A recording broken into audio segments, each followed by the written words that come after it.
Bonjour, bonsoir, c'est Adam. On se retrouve aujourd'hui pour le journal de bord de ma première semaine en MP étoile. Nous sommes le dimanche 5 septembre, il est 18h51 et c'était la fin de ma première semaine de deuxième année. Voilà. Globalement, il y a eu 2 jours de cours, donc il y a très peu de choses qui auraient pu mal se passer.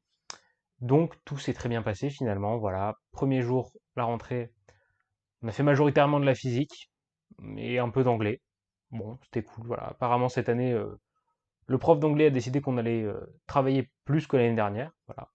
Donc il nous a filé un petit truc, voilà, pour tout nous expliquer. Bref, c'est de l'anglais, on va passer rapidement dessus, c'est pas très très important. Ensuite, vendredi, c'était le premier jour de vrai cours, hein, où on suivait l'emploi du temps.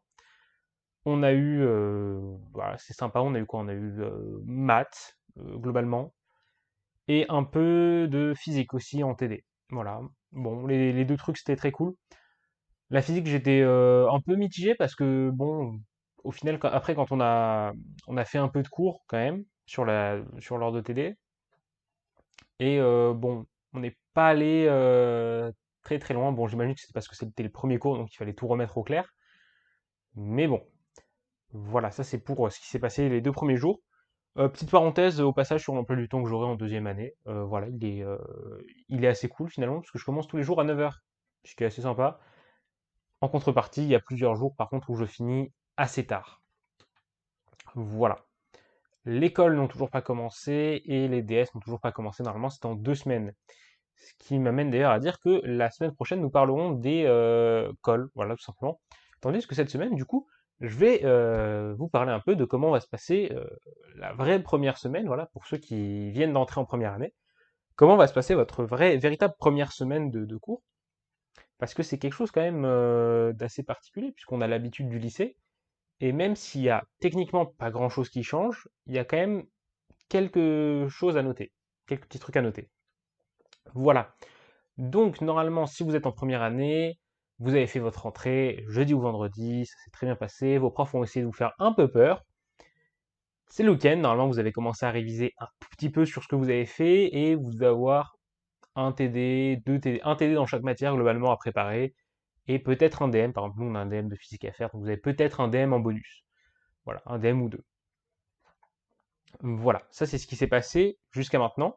Là, vous allez attaquer lundi avec la rentrée, avec la véritable première semaine, donc, hein, vers 8h, 9h, selon vos emplois du temps.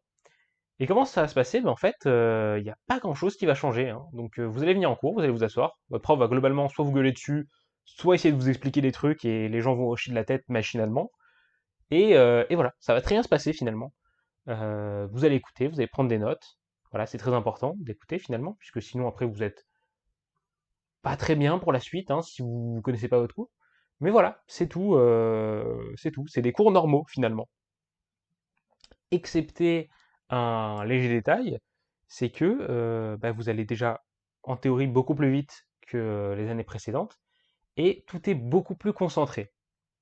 Je vous explique. Là où, par exemple, dans vos années précédentes, quand vous aviez cours, vous pouvez avoir le prof qui, bon, qui va prendre un peu de temps, il va aller, je sais pas, il fait une petite pause au milieu du cours. Voilà, par exemple, quand vous avez 3 heures de cours. Déjà, vous n'aviez jamais 3 heures de cours d'affilée de physique, par exemple, ou même 4 heures de maths.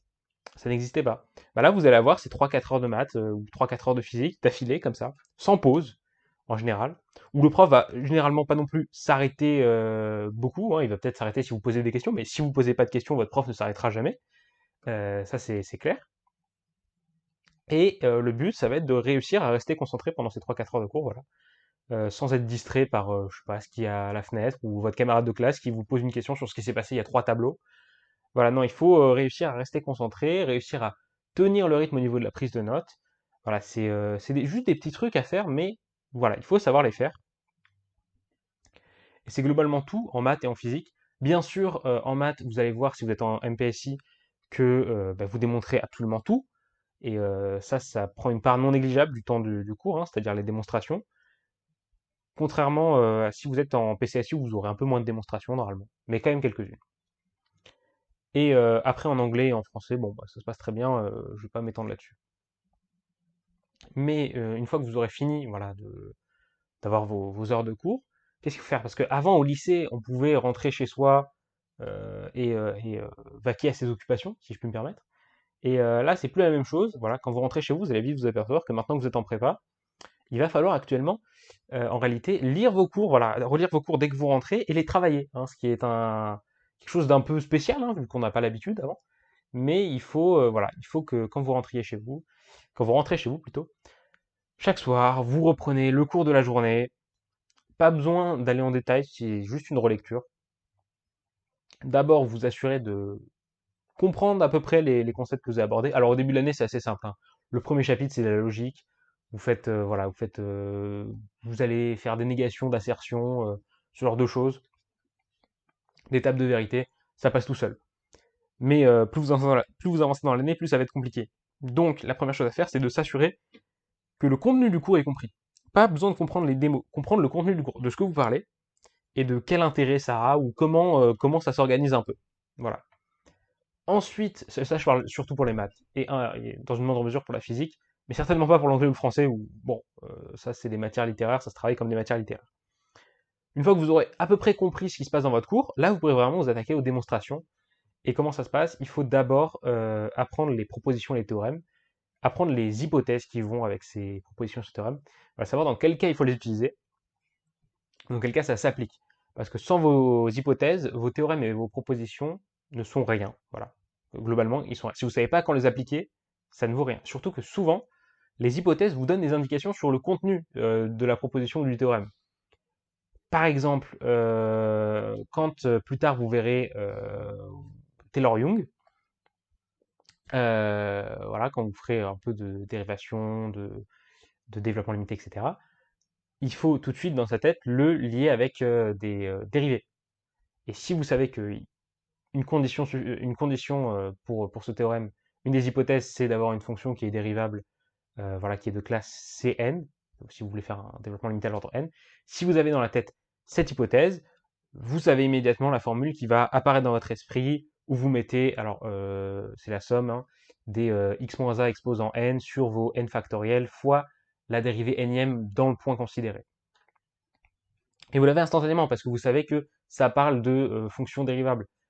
Pareil pour plein de trucs, je sais pas, plein de trucs. Bref, apprendre les hypothèses, c'est primordial. Une fois que vous avez ça, pas besoin d'apprendre par cœur les démonstrations. Pourquoi? D'abord, ça va fonctionner en vrai, ça va fonctionner d'apprendre les démonstrations par cœur, mais ça va fonctionner sur les 10 premières démonstrations. Et quand à la fin de l'année, vous avez plusieurs dizaines de démonstrations, ça marche moins facilement. Donc, ce qu'il faut faire pour vraiment apprendre une démonstration, c'est d'abord la comprendre. Ça, c'est le truc classique que tous les profs vont vous dire. Mais après, c'est d'associer une idée principale avec chaque démonstration. Par exemple, l'autre jour, il y avait une MPSI, voilà, qui se reconnaîtra, qui m'a demandé de lui faire une démonstration. En l'occurrence, je lui ai démontré le binôme de Newton. Alors, le binôme de Newton, ça faisait longtemps que je ne l'avais pas fait, hein. Ça faisait bien 6-7 mois que je n'avais pas redémontré le binôme de Newton. Mais déjà, je me souvenais de la tête qu'il avait. Grâce aux hypothèses, normalement, je me souvenais que c'était des trucs avec des coefficients binomiaux, qu'on avait un n qui traînait, que c'était une somme, donc c'était certainement un k parmi n, et après le reste, ça déroulait tout seul. Mais pour le cœur de la démonstration, j'ai galéré, vraiment, j'ai galéré vite fait, hein, j'ai pas non plus passé une demi-heure, mais j'ai galéré juste à une ligne, tout simplement, parce que je me souvenais plus ce qu'il fallait faire, parce que je l'avais pas apprise par cœur. Mais après, je me suis souvenu que, ah non, mais le binôme de Newton, ce qu'il faut faire, l'idée principale, c'est le changement de variable, et c'est de sortir les deux termes. Et une fois que vous vous souvenez de ça, vous faites votre changement de variable, vous sortez vos deux termes, et c'était la seule chose qu'il fallait retenir, parce qu'après, les calculs se font tout seuls. Et c'est tout. Voilà, c'est à chaque fois, c'est à chaque démonstration, vous associez une idée principale. Par exemple, le théorème du point fixe de Banach, l'idée principale que vous lui associez, alors ça vous le verrez en deuxième année, c'est juste un truc qui vous dit qu'une fonction a un point fixe si en gros elle réduit la distance entre les images d'un certain facteur. Bref, tout ce qu'il faut se dire dans cette démonstration, c'est retenir l'idée que la distance entre les images, elle décroît d'un facteur k qui a l'exposant n. Si vous vous souvenez de ça, après vous savez tout de suite ce qu'il faut faire. C'est ça. À chaque démonstration, vous associez une idée principale. Et c'est tout. Si vous faites ça, vous allez très bien vivre votre année de MPSI. C'est la seule chose qu'il faut savoir faire. savoir apprendre son cours finalement et savoir apprendre ses démos. Tout le reste, ça découle tout seul. L'anglais et le français, on s'en fout, c'est des matières littéraires, elles rentrent toutes seules. Voilà. C'est de la culture, il y a toujours de la place. La physique, c'est comprendre. Comprendre et associer des idées fortes à chaque chose. En maths, c'est pareil. En maths, comprendre et associer des idées fortes à chaque démonstration. C'est tout ce qu'il faut savoir faire. Si vous savez faire ça, après, bien sûr, il faut travailler. Il faut faire les TD qu'on vous donne. Il faut faire les DM qu'on vous donne. Il faut parfois passer 1 heure sur un truc parce que on n'y arrive pas. Mais c'est tout. Si vous faites ça et que vous êtes sérieux et assidu, vous écoutez en cours, vous avez une année qui est facile et qui va se dérouler super bien.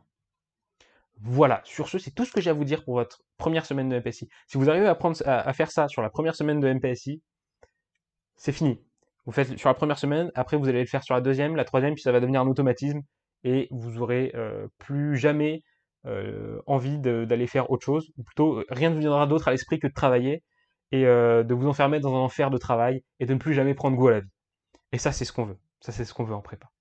Voilà. Sur ce, c'était Adam. Je vous souhaite une bonne soirée, une bonne après-midi, une bonne journée. Et je vous donne rendez-vous la semaine prochaine pour le journal de bord de ma deuxième semaine en MP étoile. Sur ce, je vous dis au revoir à tous.